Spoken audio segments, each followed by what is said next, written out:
We're with Gayle Goddard of the Clutter Fairy in Houston, Texas.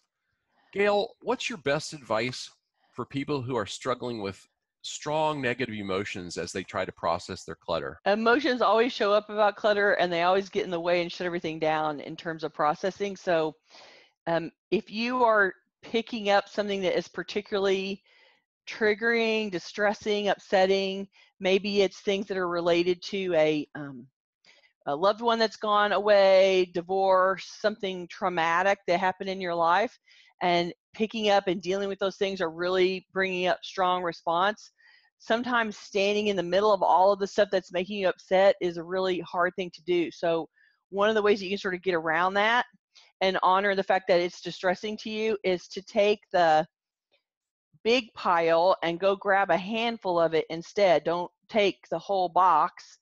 Go and reach your hand in the box and pull out a handful of it and take that part and go somewhere else. Go away from where the rest of it is. Go sit at the kitchen table, go sit in the living room couch, go sit in the dining table, wherever.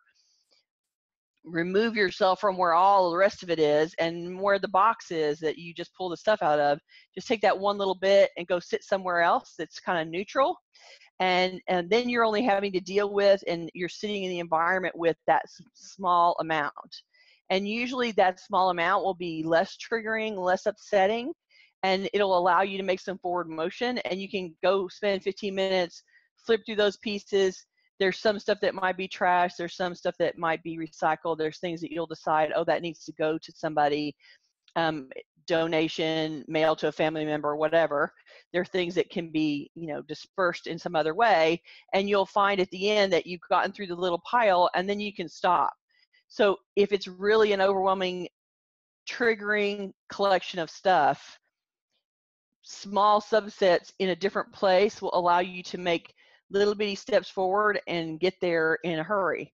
And it'll also allow you to do 15 minutes and just walk away. Like, you don't have to tackle the whole thing in one sitting. You're just going to do this little pile, and then you're going to leave. And so it's a way to face it. It's a way to process it in micro bites, and hopefully allows you to get through the stuff that's really upsetting you in a less triggering, overwhelming way, I guess. Good luck to you. I hope that it goes well, and we'll see you soon. Bye.